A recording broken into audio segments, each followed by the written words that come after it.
Le damos gracias a Dios por esta visita tan importante, maravillosa, que Dios ha tomado en cuenta para nosotros, iglesia. De poder estar con nosotros hoy aquí en la Iglesia Cristiana del Gran Yo Soy, el pastor Alejandro Fernández de Uruguay. Y él pues está haciendo lo que Dios le ha mandado a hacer, porque tiene una gran responsabilidad como director de América de hacedores de discípulos. Y le damos gracias a Dios porque sabemos que esto edificará el cuerpo de Cristo. ¿Cuántos desean recibir este mensaje? Amén.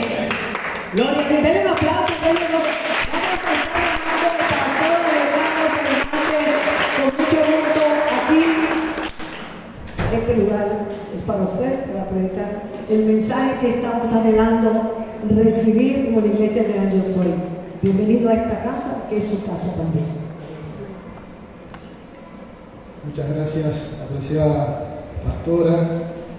Realmente es un privilegio poder estar aquí cumpliendo con el llamado del Señor.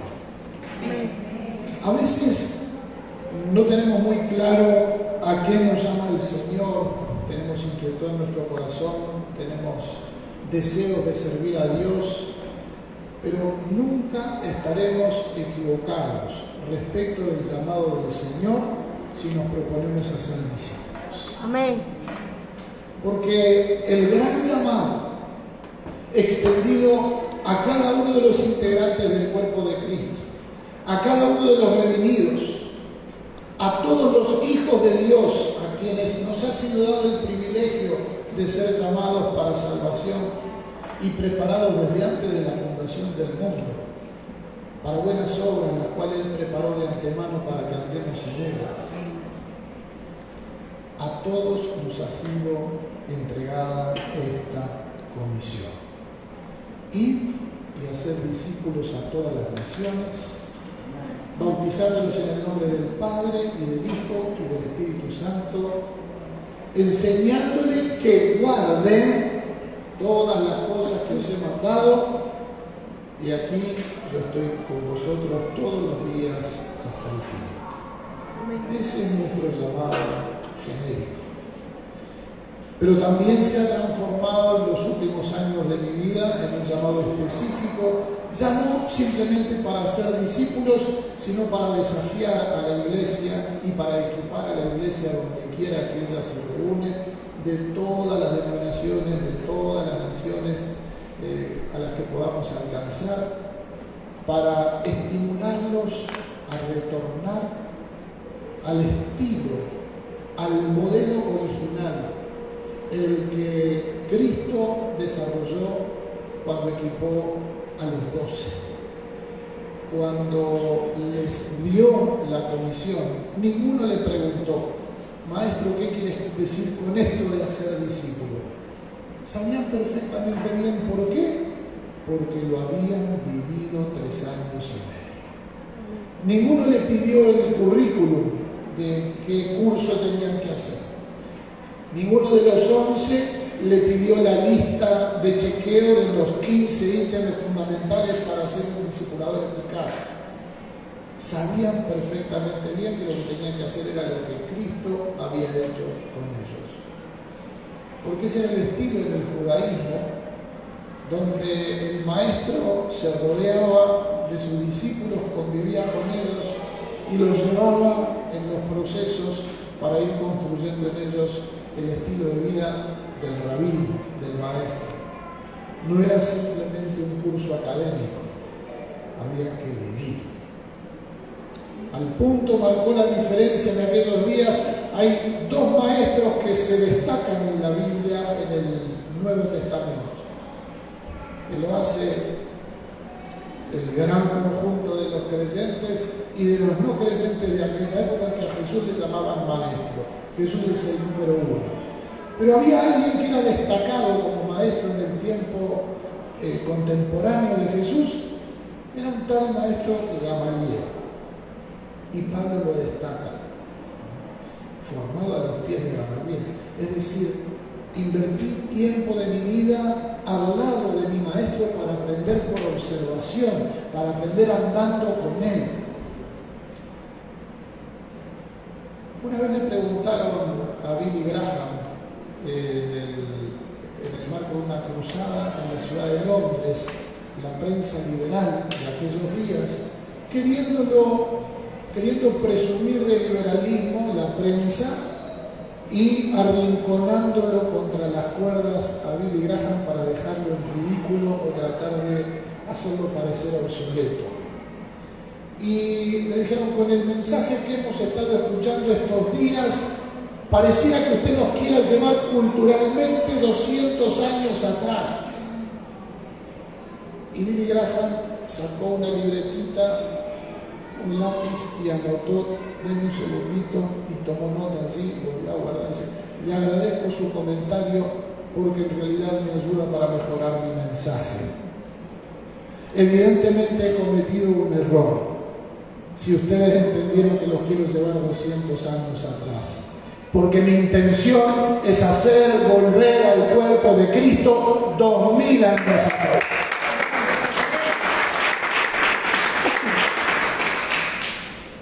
Quiero traerles, antes de continuar, el saludo muy especial del doctor Billy Hams. Es el director, el fundador de este ministerio que lleva más de 40 años, pero oficialmente 40 años. Acaba de cumplir en febrero la fundación que se llama Asociación de Evangelismo Internacional.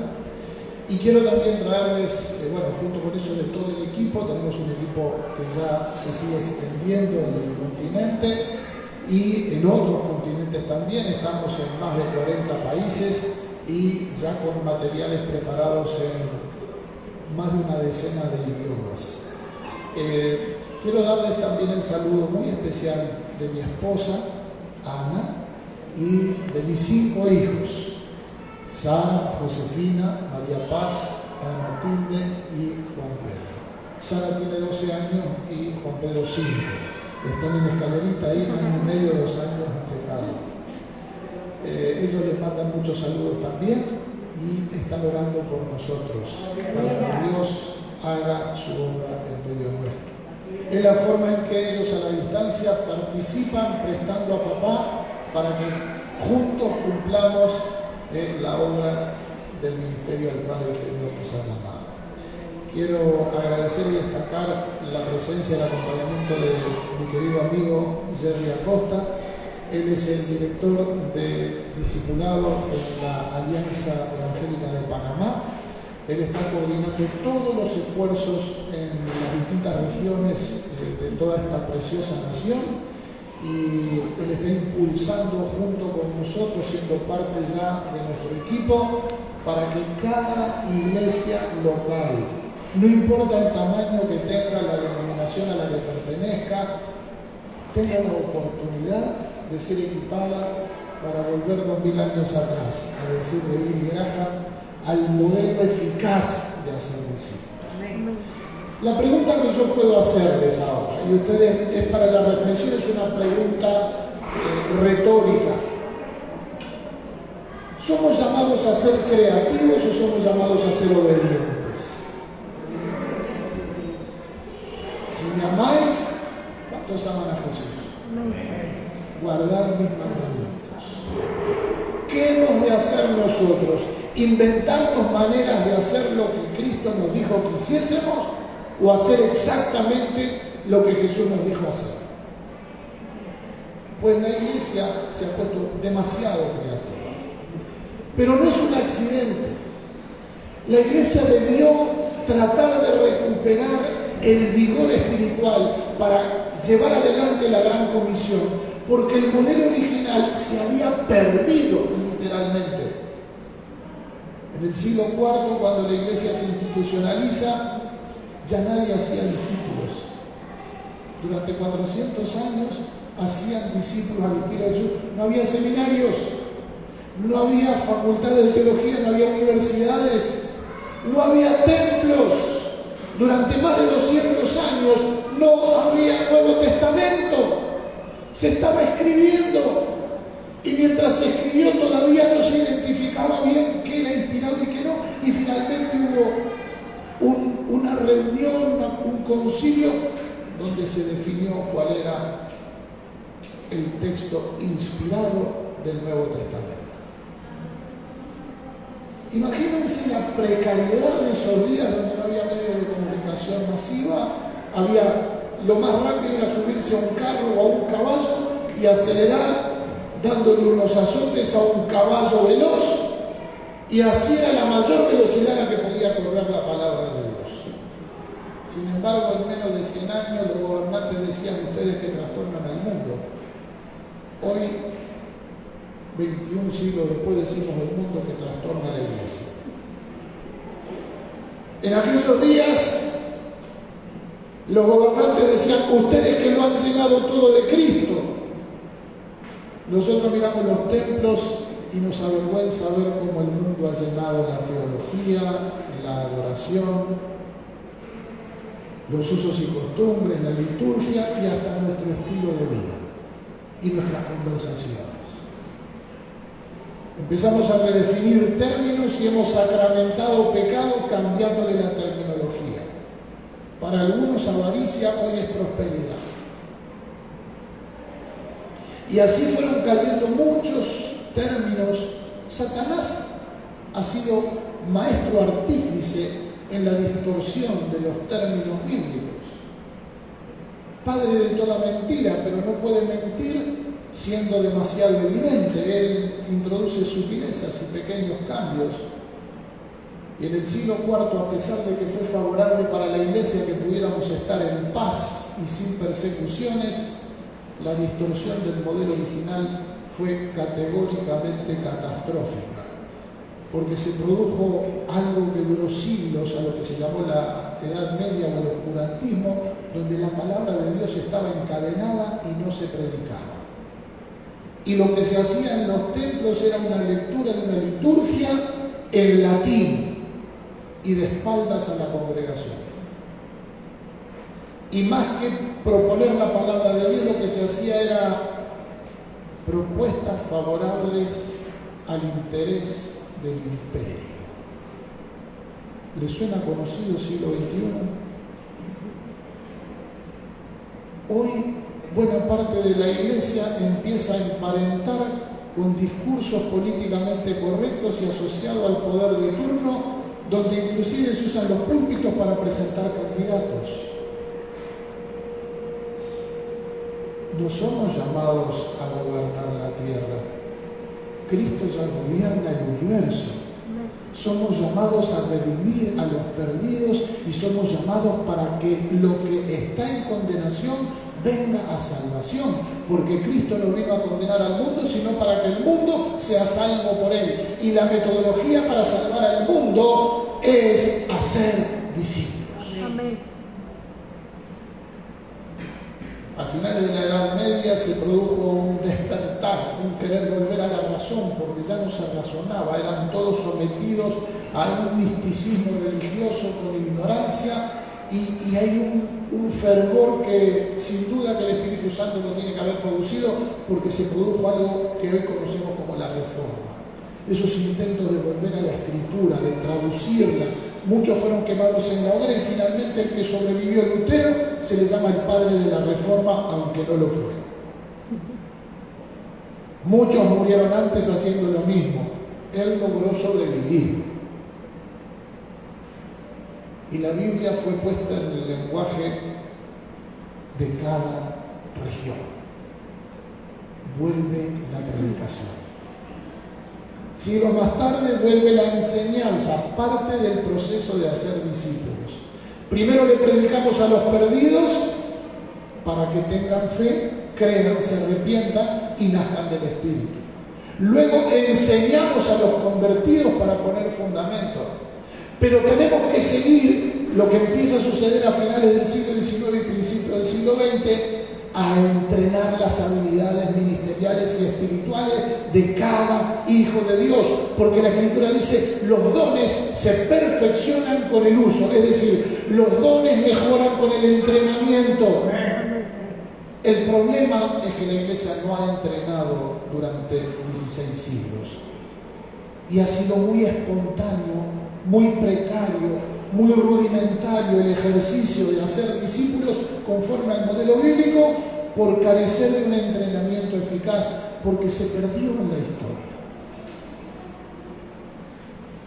Fines del siglo XIX, un señor que se llama Ave Bruce, principio del siglo XX, Robert Coleman lo lee, descubre el entrenamiento de los 12.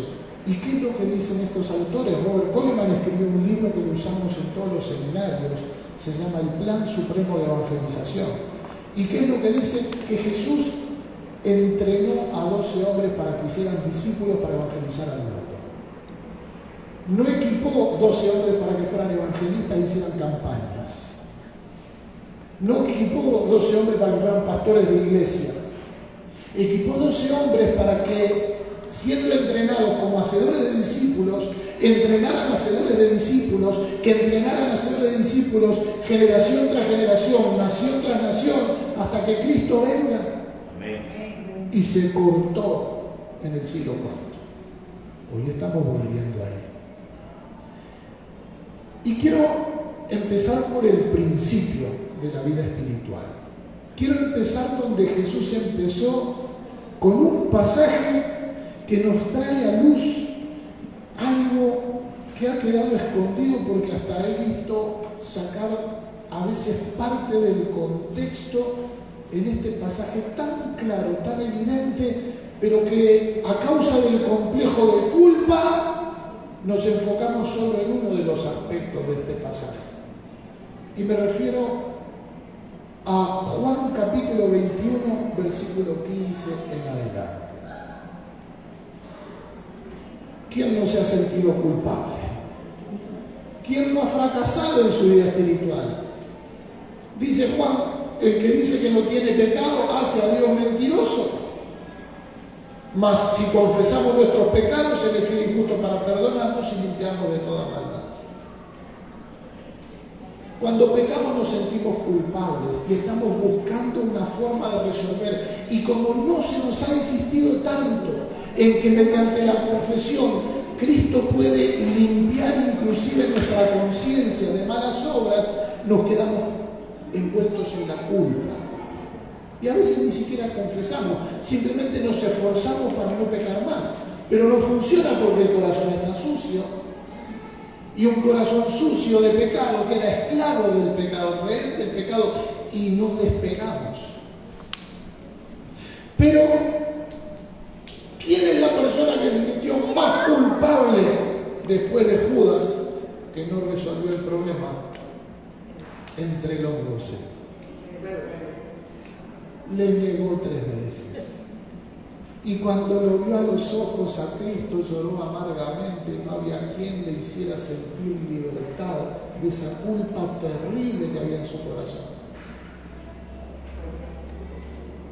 Pedro estaría anhelando entender cómo reivindicarse.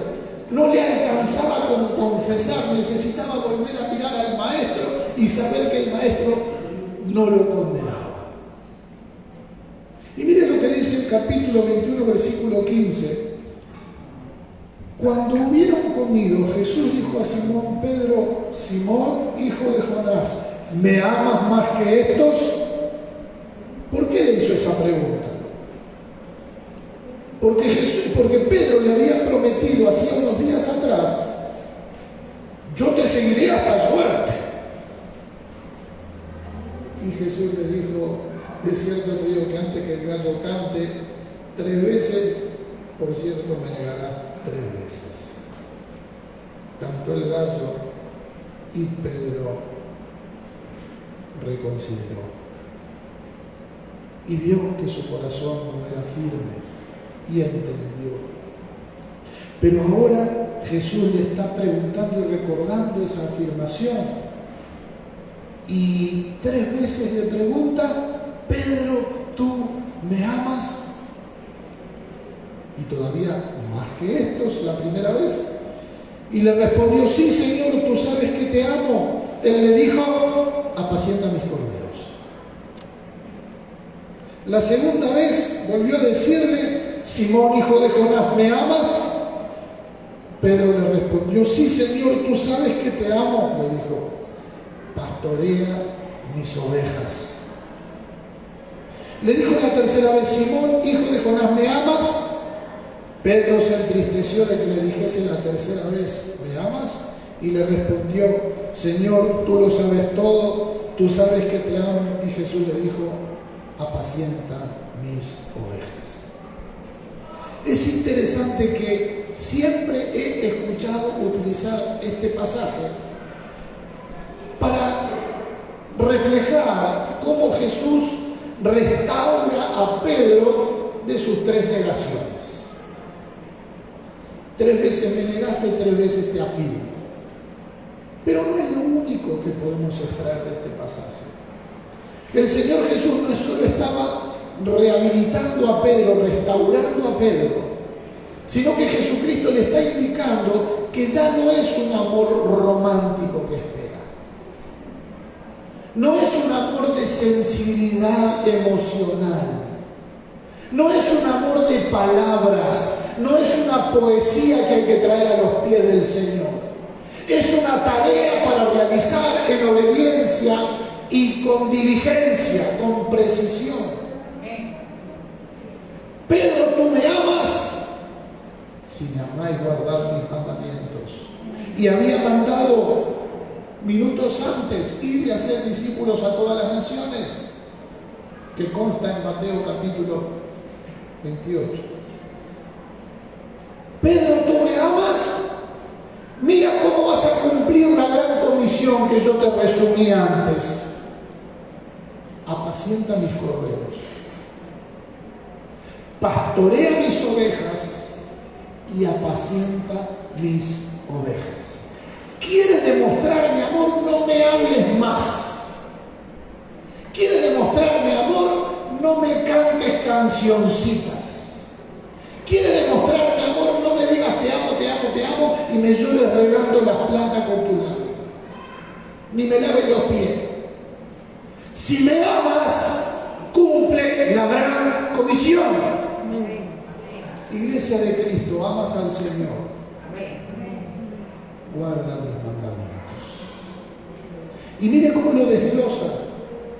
Con qué naturalidad Jesús le explica a través de la cría de ganado las distintas etapas por las que pasa un creyente. Y le da indicaciones precisas de cómo operar a la hora de hacer discípulos en las distintas instancias de la vida de un hijo de Dios. Cordero, nosotros diríamos borrego, y carnero o oveja. Carnero macho, oveja la hembra. Cordero, corderita, corderito, cuando están en el proceso de recién nacidos, hasta que dejan de necesitar ser guiados para beber y ya comen por sí solos y destetan. Y finalmente, oveja cuando está en edad reproductiva. Y hay 3 tareas diferentes para hacer.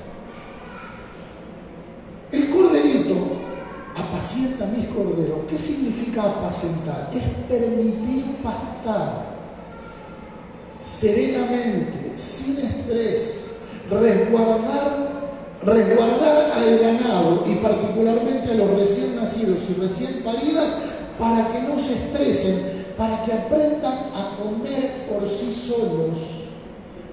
Pero mientras tanto hay que alimentarlos intencionalmente.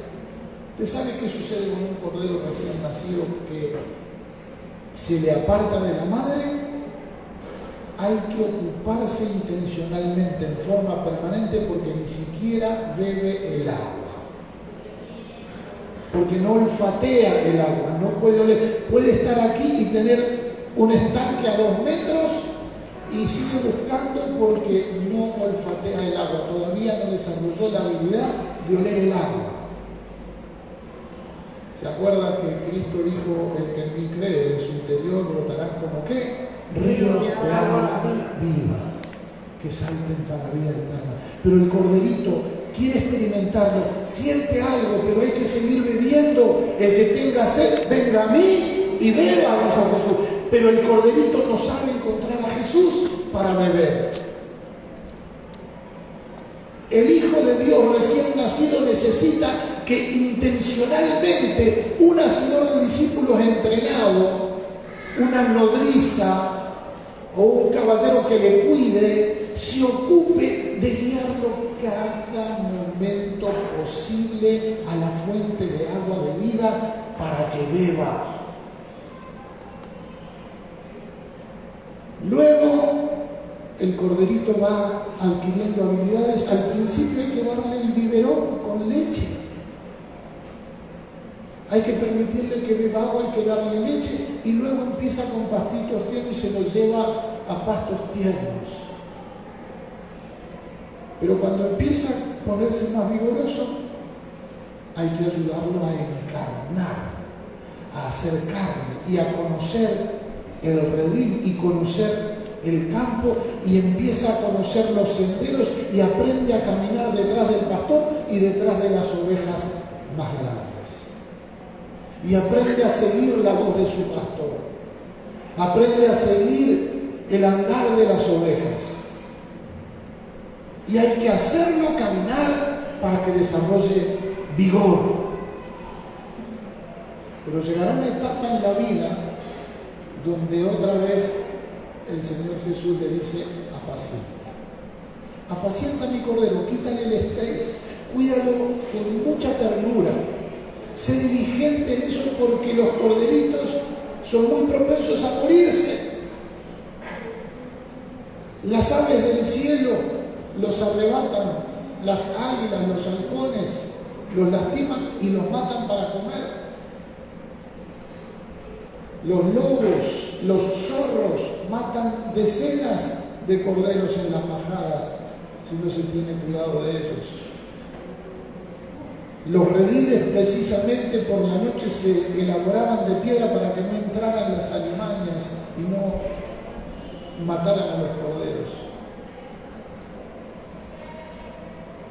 La segunda etapa: pastorea mis corderos, pastorea mis ovejas. Necesitan empezar y necesitan, ahí sí, ahora necesitan el incentivo del pastor y del hacedor de discípulos. Vení que ahora vas a aprender conmigo, vamos a caminar juntos en la vida. Vamos a andar por aquí, vamos a andar por allá, vamos a testificar, vamos a ir a hablarle a otros, vamos a tomarnos un café, vamos a orar por los alimentos en un restaurante y vamos a perder la vergüenza. Vamos a perder el temor de hablarle a otros. Vamos a perder el temor de mostrarnos ovejas delante de los lobos. Y llegará un día donde, habiendo encarnado y estando en edad reproductiva, habrá que apacentarlo otra vez. Habrá que aliviarle el estrés, no porque está viejo, porque quiero que se reproduzca, que se multiplique. El problema es que en la iglesia local nos llenamos de actividades que no están vinculadas a ser discípulos y estresamos a los líderes, a las ovejas maduras en edad de reproducirse, y los desgastamos actividad tras actividad y no tienen tiempo para producir nuevos corderos, testificando en su familia, en su hogar, en su trabajo, en su lugar de estudio, en su barrio. Alivien el estrés a aquellos que son los mejores obreros. No quisiera clonarlos, no quisiera tener 10 de esos que son buenos. Suéltelo y déjelo multiplicarse. Y equípelo para que se lleve a alguien, estimule lo que se lleve a alguien y le enseñe todo lo que hace. Los músicos son muy buenos en eso. Siempre buscan a alguien para enseñarle a tocar el instrumento, venir a tocar el bajo o la guitarra, y empezamos a multiplicar músicos. Esos son los corderos que más se multiplican en la iglesia, sobre todo entre los jóvenes. Pero los viejos sordos como yo no nos sabemos multiplicar, vivimos haciendo tarea y no nos enfocamos en la multiplicación espiritual. Nos estresamos. Pero quiero que nos enfoquemos en el corderito. ¿Por qué? Porque la iglesia local tiene que recuperar muy especialmente la habilidad de cuidar corderitos. ¿Qué sucede? Nosotros tuvimos unas noticias hace muchos años en nuestro país de un niño, un bebito que había aparecido dentro de un tacho de basura. Eso sucede por muchos lados. ¿Qué pasaría si no lo hubieran encontrado a tiempo a ese bebé? Se muere. Imagínense dejar un bebé en el banco de una plaza. Y yo, como hombre responsable, lo veo. ¡Oh! Miren, alguien tan desalmado dejó este niño aquí en la plaza sola en el banco y está desabrigado. Buscaré una manta para cubrirlo, porque me gusta la obra social, pero no responsabilizarme de un problema. Entonces salgo a mi casa, voy, busco un cobertor y se lo pongo al bebé. Y llora el bebé. Debe tener hambre. Qué desalmado, sus padres lo dejaron acá abandonado y yo tuve que abrigarlo y ahora traerle de comer. Y me voy a mi casa y caliento un poco de leche, le pongo en el biberón y le dejo ahogar. ¿Por qué? Bueno, porque vivimos en una sociedad pluralista, librepensadora. ¿Quién soy yo para determinar lo que el bebé tiene que comer? Capaz que quiere fruta, le traigo fruta y se la dejo al lado. Cuando pase dentro de una semana, ¿qué habrá sucedido con el bebé? Habrá muerto, se habrá perdido, habrá perecido, abriendo la boca y gimiendo y clamando, pero no sabiendo comer, ni abrigarse, ni sacarse la manta. ¿Y sabe que eso sucede en la iglesia local? Llega el nuevo convertido o pasa al frente y feliz de que experimenta algo, que una experiencia espiritual, nace del Espíritu, pero no sabe alimentarse. Pero nosotros somos una iglesia amigable, iglesia amigo de Jesús, le ponemos hasta el nombre. Bienvenido, usted ahora es un amigo de Jesús, es parte de la familia de la fe, lo abrazamos, le damos 2 besos, 3, lo acariciamos, lo sentamos en una silla y le regalamos una Biblia. Y le decimos, el domingo que viene nos encantaría verte en el curso de discipulado para nuevos creyentes. Pero toda la semana, frío y hambre. Intenta comer y se abre la Biblia en Apocalipsis, porque todos abrimos los libros de atrás para adelante cuando lo conocemos. ¿Y con qué se encuentra? Con un monstruo de 7 cabezas. Entonces viene asustado, pastor, ¿y esto cuándo va a pasar? ¿Vendrá el monstruo de 7 cabezas? ¿10 cuernos? ¿Cómo es esto, pastor? No entiendo nada. ¿No? ¿Será que no estaban hablando de la época de los dinosaurios? Se mandó un empacho leyendo eso. ¿Cómo lo arreglamos? Hay que darle leche y miel. No es regalarle un libro, es alimentarlo con la palabra. Ríos de agua viva que salten para vida eterna. La presencia de Cristo y mi experiencia nutriendo con cuidado y ternura poco a poco la necesidad de mi amigo. Y muchas veces no es ni siquiera la palabra de Dios, es el amor de Dios. Necesita ser protegido, cuidado y muchas veces consolado hasta que su dolor se alivie, para que apenas pueda empezar a entender algo. Hay personas que vienen con tanto dolor, con tanta apatía y frialdad de la sociedad, incrustada en su amargura, que no pueden entender nada de lo que le explicamos mientras no se sienten amados.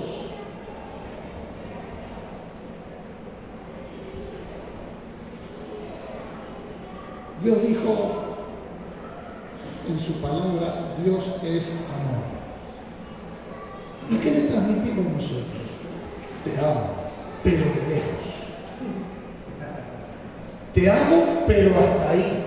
Mi casa es mi casa. Y tan mi casa es mi casa que yo vivo la religión cristiana en el templo, pero en casa de la manera que se me antoja.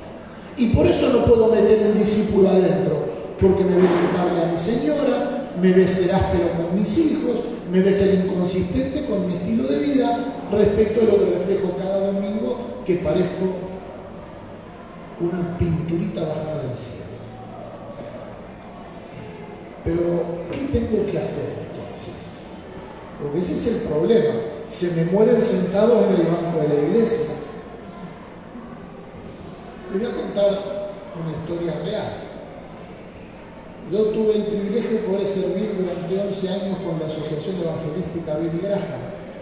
Y el capellán del equipo de cruzadas era el pastor Ross Rhodes. Capaz que lo sintieron nombrar. Un pastor de una trayectoria de años. Llevó una iglesia de 300 miembros a 10.000 en 30 años, en un proceso de crecimiento constante, y construyó un templo para 7.000 personas. A los 30 años él es invitado por el doctor Billy Graham para integrarse al equipo de la asociación, para seguir viajando por el mundo y que él le apoyara como capellán y tener cuidado espiritual de todo el equipo de cruzadas, porque es importante. Nosotros estamos lejos de la familia mucho tiempo y en los días del festival mucho estrés y muchas dificultades que hay que ir resolviendo, y nada mejor que tener a alguien inspirado por el Señor que pueda tener cuidado de nosotros. El doctor Rose había llegado a un punto en el crecimiento de su iglesia que empezó a experimentar un estancamiento y un decrecimiento, y particularmente las personas que se iban de la iglesia, que era el 52% de los nuevos convertidos. Es decir, personas que hacían el discipulado, el curso de discipulado, se bautizaban, se integraban a algún grupo grande de la iglesia en alguno de los ministerios. Antes de un año, el 52% de todos esos bautizados se iban sutilmente por la puerta de atrás sin que nadie se enterara. Evangelizaban como siempre y más. Habían mejorado la presentación de los cursos de discipulado. Se esforzaban por ser amigables con los nuevos, los abrazaban, los recibían, habían hecho una serie de regalitos y de cosas, pero seguían perdiendo sistemáticamente durante 2 años el 52% de los nuevos convertidos. Y le pidió al doctor Billy Hanks, que es nuestro presidente, director, mentor y también discipulador, ¿por qué no decirlo así? Lo llama y le dice: Billy, yo te conozco, fuimos compañeros en el seminario, mira, sé todo lo que estás haciendo apoyando a las iglesias, necesito que me ayudes a ver cómo resuelvo un problema. Y allá fue y evaluaron los distintos ministerios de la iglesia, el sentir de los hermanos, cómo estaban, si estaban confortables, cómodos o no, qué estaba pasando. Todos se sentían bien, lo único que sentían mal era el liderazgo. El propio pastor Ross pensaba que ya estaba anacrónico con sus mensajes, se había quedado viejo, era repetitivo, él pensaba. El líder de la alabanza, sí, yo hace como 15 años que soy el líder acá y estamos capaz que un poco anticuados en la tecnología. El líder de jóvenes, yo hace 12 años que soy líder de jóvenes, capaz que estoy medio viejo y es hora de dejar porque los papás se llevan a los jóvenes a lugares donde hay ministerios juveniles más contextualizados. Todos se sentían mal. Pero cuando evaluaron, la congregación estaba feliz. Y le dice: mira, no encuentro la respuesta. La única forma que creo que podríamos discernir cuál es el problema es preguntarle directamente a los que se fueron y no se han mudado más allá de 30 millas. Y mandaron 350 cartas a los últimos 350 que habían abandonado la iglesia en el último año. Volvieron 349 cartas en una semana. Todos habían marcado y puesto su opinión. La carta tenía una forma múltiple alternativa y había razones que estaban prescritas y uno simplemente tenía que tildar allí. Nadie tildó ninguna de esas razones. Pero había un recuadro donde había que escribir de puño y letra cuál era su sentir personal, por qué me había ido si no constaba en los renglones anteriores. Miren lo que escribieron todos, expresado de diferente manera, pero se puede resumir en esta sentencia. Mientras asistí a Calvary, no pude desarrollar una amistad significativa con nadie. Pero éramos una iglesia amigable. ¿Qué pasó? No entendiste, Rose. La gente no viene buscando un grupo amigable, viene buscando amigos dentro del grupo para pertenecer al grupo. ¿Y qué podemos hacer? Vamos a entrenarlos para que sean intencionalmente amigos, todos los creyentes de la iglesia, para que puedan hacerse amigos de los nuevos convertidos y cuidarlos individualmente.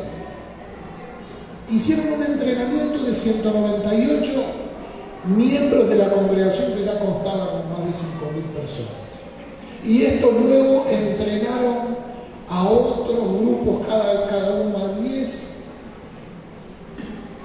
2 años más tarde, Ross Rose llama a Billy y le dice: Billy, gloria a Dios. ¿Te acuerdas hace 2 años lo que estaba sucediendo? Teníamos una pérdida del 52% de los nuevos bautizados, nuevos miembros. Hoy tienes que morirte para que te saquemos de Calvary. El 99% estos 2 años ha permanecido. El amor cerró la puerta de atrás de la iglesia.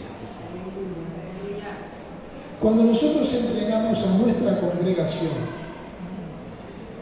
teníamos 2 hermanas que se decían amigas. No voy a dar los nombres porque está saliendo por las redes. Pero había 2 hermanas que se sentían amigas.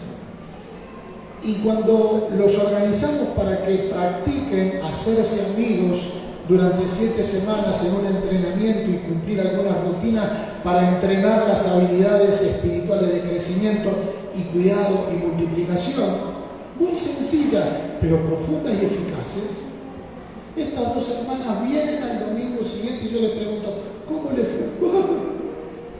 Y empiezan a llorar. No sabe, pastores, no pudimos terminar la primera sesión. ¿Y qué les pasó? Es que cuando empecé a escuchar el testimonio de mi hermana, yo me di cuenta que no la conocía. Y mi vida fue tan edificada al conocer los problemas por los que había pasado en Dios, como la había sostenido, ha fortalecido mi fe. No, dice la otra. Como 2 horas estuve escuchándola y me di cuenta que no la conocía yo a ella. Y cuando empezó a contarme los problemas que había vivido y cómo conoció al Señor, mi fe fue edificada. ¿Y qué hicieron? Bueno, nos reunimos al día siguiente para hacer la sesión.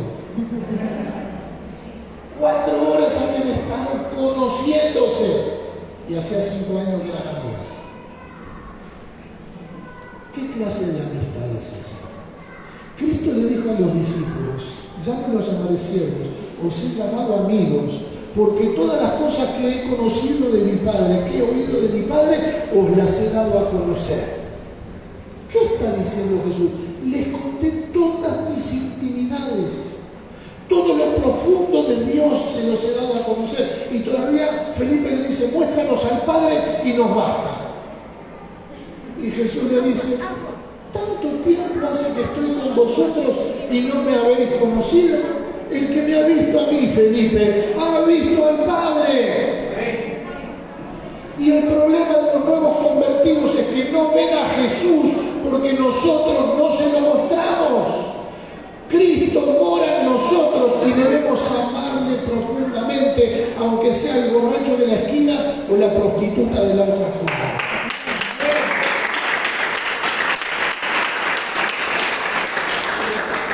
Hacer discípulos es desafiante, nos saca de nuestra zona de confort. El peor enemigo que tiene la tarea de hacer discípulos y la gran comisión en el mundo no es el islamismo, no es la mundanalidad. El peor enemigo para ser discípulo es la silla confortable en la que me siento todos los días, mi zona de comodidad. Hay que estar dispuesto a sacrificar tiempo. No hay mayor amor que este en que uno ponga su vida por sus amigos. Cristo llamó a los discípulos amigos y llama a los amigos a poner su vida por sus discípulos.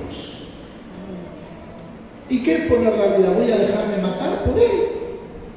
No, la vida del hombre no consiste de los bienes que posee. Tampoco es darle dinero, tampoco es comprarle ropa, tampoco es comprarle comida. Debo velar por él si tiene necesidad. Sería un hipócrita decir que lo amo y lo dejo perderse en su pobreza, en su miseria y no satisfacer sus necesidades primarias. No hay que mandárselo a una terapia de drogadictos, no hay que mandárselo a un refugio, no, hay que cuidarlo. Hay que tener cuidado de ellos como Cristo tuvo de nosotros. Hay que bañarlo, hay que darle la oportunidad de que huela bien. Y que huela bien de su pecado, que huele peor que las inmundicias de este mundo. Y hay que enseñarlo a lavarse en la sangre de Cristo mediante la confesión y tener cuidado constante de él y de ella. Hombre con hombre, mujer discipula mujer. Pero tenemos que hacernos amigos. ¿Y qué es dar la vida? Es dar tiempo. Porque el tiempo son los días de la vida de los hombres, 70 años y los más robustos 80. Los 10 minutos que usted le da a su amigo, la hora que le da a su amigo, el día entero que usted le saca a sus hijos y a su esposa para darle a su discípulo, no lo recupera jamás. Y sus hijos y su esposa indirectamente están dando de su vida por su discípulo también. Como mi familia que me está cediendo aquí, para que yo pueda venir a entrenar hacedores de discípulos, mis amigos en Panamá. Amén. Amigos de Jesús que guardan sus mandamientos. Podemos volver 2000 años atrás. Corderito, borrego, oveja. Hoy hablamos de los corderitos. El corderito necesita amistad intencional, permanente. Amistad intencional, permanente. El que entra por esa puerta no necesita que lo llenemos de palabrería, necesita que nos hagamos su amigo para que vea a Cristo en mí, a Cristo en nosotros. No necesita un discurso. Claro que necesita la palabra porque la fe viene por oír y por oír la palabra de Dios. Pero eso alcanza solo para nacer. Después que parimos hay que amamantar. Después que parimos hay que abrigar. Después que parimos hay que proteger. Alimentar, cuidar, abrigar, proteger. Tareas que un hacedor de discípulos tiene que volverse experto en el marco de una amistad intencional, verdadera, centrada en Cristo, sostenida por el poder del Espíritu Santo en amor, en la palabra de Dios. De generación en generación hasta que Cristo venga. Amén. Volvemos 2000 años atrás. La iglesia está explotando, donde retoman el verdadero ministerio de hacer discípulos. ¿Cuántos años hace que las iglesias en todas partes clamamos por un avivamiento? ¿Usted cree que un desobediente puede experimentar avivamiento? Lo dice Juan capítulo 14, versículo 15. Si guardareis mis mandamientos, yo os enviaré otro consolador.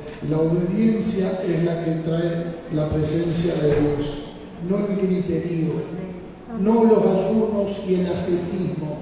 Es la obediencia, no los sacrificios, hacer justicia, misericordia y ser humilde delante de Dios. Necesitamos revisar nuestra metodología. Tenemos herramientas para ayudar a la iglesia, pero lo primero que necesitamos es arrepentirnos de no haberlo hecho bien, porque no alcanza un esfuerzo.